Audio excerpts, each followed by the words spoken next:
पूरी दुनिया में सत्य ही एक शाश्वत प्रेरक शक्ति है। ऐसा माना जाता है कि मानवता अब तक सत्य की ताकत की वजह से ही जीवित है। भारत के महान संतों ने इस देश में मानवता के सर्वोच्च आदर्शों को स्थापित करने में महत्वपूर्ण भूमिका निभाई है। भारत के इन प्रख्यात संतों ने देश में आध्यात्मिक जागरूकता फैलाने में भी विशेष योगदान दिया है। साधु संतों ने हमेशा ये कोशिश की है कि लोगों को बेहतर और आनंदमय जीवन जीना नसीब हो। सत्य के वास्तविक मूल्य को उन्होंने हमेशा महसूस किया है और सांसारिक कष्टों से लोगों को छुटकारा दिलाने के लिए हमेशा ही उनका उचित मार्गदर्शन भी किया है। लंबे अरसे से सकारात्मकता के साथ मानव कल्याण की भावना से ये देश भरा हुआ है। भारत के सभी प्राचीन साधु संतों का यही कहना है कि अध्यात्मवाद और प्रसन्नता ही मानव कल्याण के प्राथमिक स्रोत हैं। तो आइए इन 6 महान भारतीय संतों के बारे में अधिक गहराई से जानते हैं। ऋषि विश्वामित्र। भारतीय संतों की सूची में विश्वामित्र को महत्वपूर्ण स्थान प्राप्त है। सबसे शक्तिशाली मंत्रों में से एक गायत्री मंत्र के निर्माता विश्वामित्र ही हैं। विश्वामित्र के बारे में एक दिलचस्प बात यह है कि एक क्षत्रिय परिवार में उन्होंने जन्म लिया था। हालांकि खुद को उन्होंने एक ब्रह्मऋषि के रूप में परिवर्तित कर लिया और सर्वोच्च स्वयं का उन्होंने एहसास किया। ब्रह्मऋषि की उपाधि हासिल करने से पूर्व अपनी जिंदगी में विश्वामित्र को बहुत सी बाधाओं का सामना करना पड़ा था। आध्यात्मिक उपलब्धियां प्राप्त करने के लिए विश्वामित्र ने ध्यान और कठोर तपस्या की थी। रामायण एवं महाभारत जैसे भव्य महाकाव्यों से विश्वामित्र की जिंदगी जुड़ी हुई है। महाभारत के आदि पर्व में मेनका नामक अप्सरा के साथ भी विश्वामित्र के रिश्ते की कहानी का चित्रण है। निश्चित रूप से वे भारत के महान संतों में से एक हैं। भारत के इस महान संत की कुछ उपलब्धियों के बारे में बात करें तो इसमें ऋग्वेद के 3 मंडलों के साथ गायत्री मंत्र शामिल है। विश्वामित्र भी भारत के उन 24 प्राचीन संतों में से एक हैं जो गायत्री मंत्र के संपूर्ण अर्थ को समझने का सामर्थ्य रखते हैं। ऋषि वशिष्ठ। महान ऋषि वशिष्ठ भगवान राम के गुरु थे। वे भारत के एक मशहूर संत हैं जो इतिहास में प्रमुख स्थान रहते हैं। इसके अलावा पूरे सूर्यवंश के भी वशिष्ठ गुरु हैं। साथ ही भारत के 7 महान संतों के तारों के समूह सप्तऋषि का भी वे हिस्सा हैं। आदि शंकराचार्य द्वारा वशिष्ठ को हिंदू दर्शन के वेदांत स्कूल का पहला संत भी माना गया है। ऋग्वेद के 7वें मंडल के लेखक के रूप में भी ऋषि वशिष्ठ जाने जाते हैं। योग वशिष्ठ और वशिष्ठ संहिता में भी उनका उल्लेखनीय योगदान रहा है। ऋषि वशिष्ठ ने जो स्वयं भगवान राम को शिक्षा दी थी, इन्हीं शिक्षाओं का योग वशिष्ठ समूह है। ऋषि वशिष्ठ के जीवन से कई पौराणिक कथाएं जुड़ी हुई हैं। ऐसा कहा जाता है कि दिव्य गाय कामधेनु और उनकी संतान नंदिनी ऋषि वशिष्ठ के ही पास थीं। विश्वामित्र और वशिष्ठ के बीच जो संघर्ष हुआ था, उसके बारे में भी कई कहानियां प्रचलित हैं। ऋषि अगस्त्य। भारत के महान ऋषि अगस्त्य को भगवान शिव के अवतार के रूप में भी माना गया है। ऐसा माना जाता है कि समुद्र की गहराई में जो दानव छिपे हुए थे, उन्हें निकालने के लिए उन्होंने पूरे समुद्र का पानी पी लिया था। ऋषि अगस्त्य के बारे में एक दिलचस्प मान्यता ये भी है कि बिना माता पिता के ही वे अस्तित्व में आ गए थे। उनका जन्म मशहूर भारतीय संतों में से एक ऋषि वशिष्ठ के साथ मिट्टी के घड़े में हुआ था। शैववाद यह मानता है कि वशिष्ठ पहले तमिल सिद्धक थे। साथ ही ऋषि अगस्त्य के बारे में रामायण में कई कहानियां पढ़ने को मिलती हैं। तमिल व्याकरण का उन्हें संस्थापक माना जाता है, जो कि अगस्त्यम अगस्त्यम के नाम से जाना जाता है।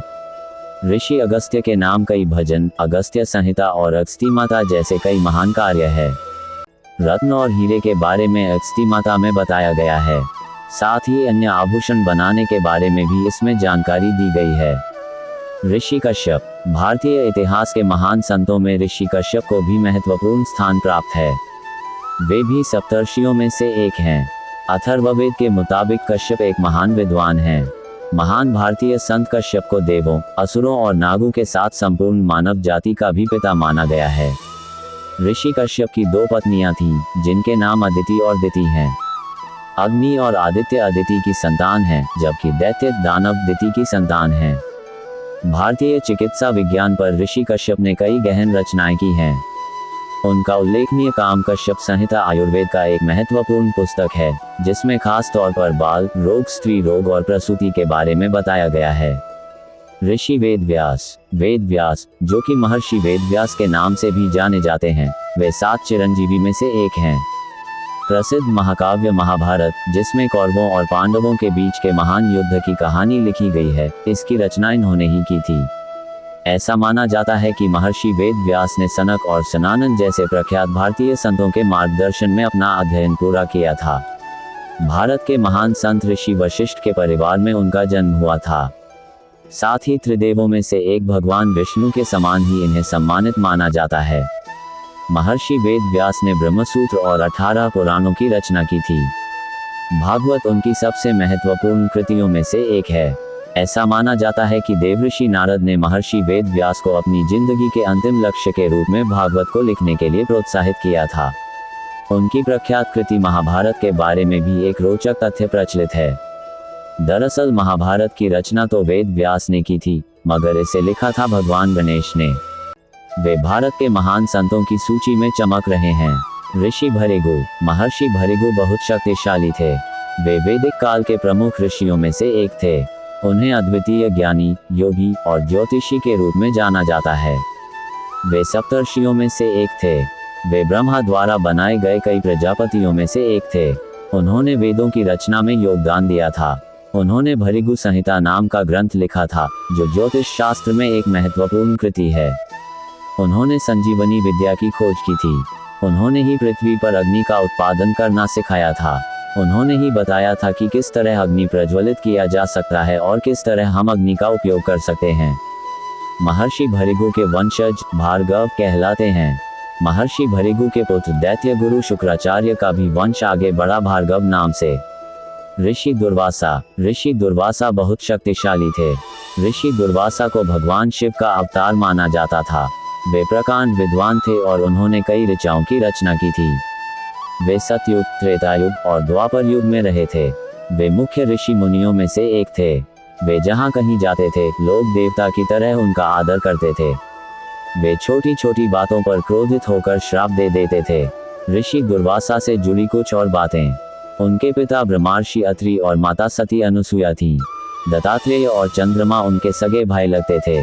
रामायण में उन्हें लक्ष्मण की मृत्यु का कारक बताया गया है।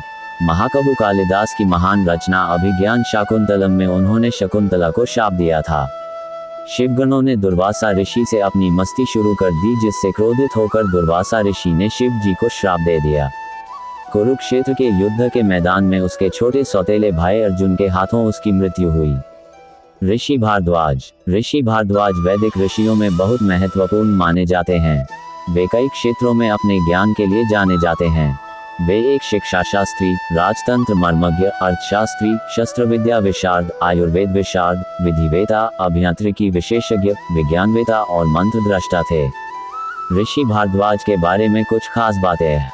ऋषि भारद्वाज ने यंत्र सर्वस्व नामक ग्रंथ लिखा था। इस ग्रंथ में सभी तरह के यंत्र बनाने और चलाने की विधि का वर्णन है। इसमें विमान बनाने की प्रक्रिया के बारे में भी जानकारी दी गई है। ऋषि भारद्वाज ने भारद्वाज स्मृति और भारद्वाज संहिता भी लिखी थी। ऋषि भारद्वाज ने आयुर्वेद संहिता नामक पुस्तक लिखी थी। ऋषि भारद्वाज ने आत्रेय पुनर्वसु को काय चिकित्सा का ज्ञान दिया था। ऋषि भारद्वाज को प्रयाग का पहला वासी माना जाता है। ऋषि भारद्वाज के पिता का नाम बृहस्पति और माता का नाम ममता था। ऋषि भारद्वाज के 10 पुत्र और 2 पुत्रियां थीं। मेरी यह जानकारी आपको अच्छी लगी हो तो मेरे चैनल को सब्सक्राइब करें, वीडियो को लाइक करें और कमेंट करें। धन्यवाद। राधे राधे।